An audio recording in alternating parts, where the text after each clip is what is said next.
যে ভাৰতবৰ্ষৰ যিগৰাকী তথাকথিত যুৱ নেতাই সংবিধান হাতত লৈ সংবিধান ৰক্ষাৰ শপত বাক্য পাঠ কৰে, সেই নেতাগৰাকীৰ পৰিয়ালে ভাৰতবৰ্ষত সংবিধানখনক ধ্বংস কৰিছিল, হত্যা কৰিছিল আৰু ভাৰতত কলা অমাৱস্যা নমাই আনিছিল। আৰু আজিলৈকে জালিয়ানাবাগৰ ঘটনাৰ বিষয়েও ব্ৰিটিছে দুখ প্ৰকাশ কৰিছে।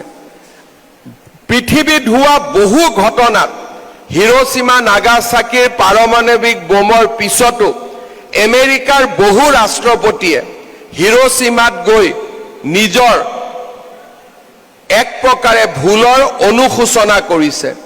কিন্তু আজিলৈকে কংগ্ৰেছৰ কোনো নেতাই জৰুৰী অৱস্থাৰ বাবে আজিলৈকে ক্ষমা খোজা নাই। ইয়ে হৈছে ভাৰতৰ ইতিহাসৰ আটাইতকৈ কলংকিত অধ্যায়।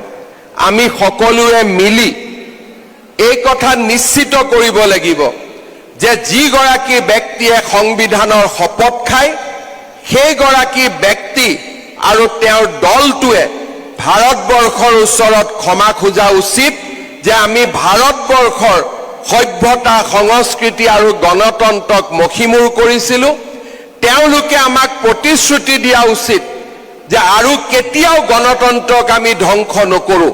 আৰু তেওঁলোকে ভাৰতবৰ্ষৰ লোকতন্ত্ৰৰ সেনানীসকল আৰু জৰুৰী অৱস্থাৰ সময়ত অক্লান্ত ত্যাগ কৰা ব্যক্তিসকলৰ ওচৰত ক্ষমা খোজা উচিত যে সেয়া কংগ্ৰেছ দলৰ ভুল সিদ্ধান্ত আছিল আৰু কংগ্ৰেছ দলে আজি ভাৰতৰ ৰাইজৰ ওচৰত বিনা স্বত্বে জৰুৰী অৱস্থা ঘোষণাৰ বাবে ক্ষমা খুজিছে।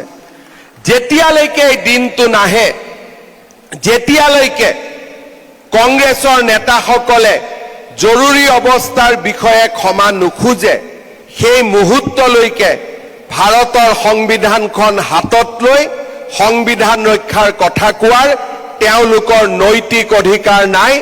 নৈতিকতাৰ কাঠামোত সদায় তেওঁলোক পৰাজিত হৈ থাকিব আৰু ভাৰতৰ ইতিহাসে তেওঁলোকক কেতিয়াও ক্ষমা নকৰে। সেয়ে আজিৰ দিনটোৰ আমাৰ বাবে দিয়া, আজিৰ দিনটোৱে আমাক দিয়া ডাঙৰ শিক্ষা। সকলোকে এই মক পাৰ্লিয়ামেণ্টৰ বাবে পুনৰ এবাৰ শুভেচ্ছা জনাইছোঁ।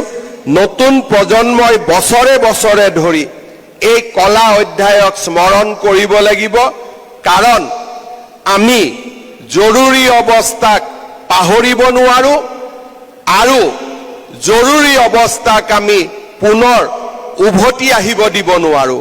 We must not forget emergency and we must not allow emergency to come back again.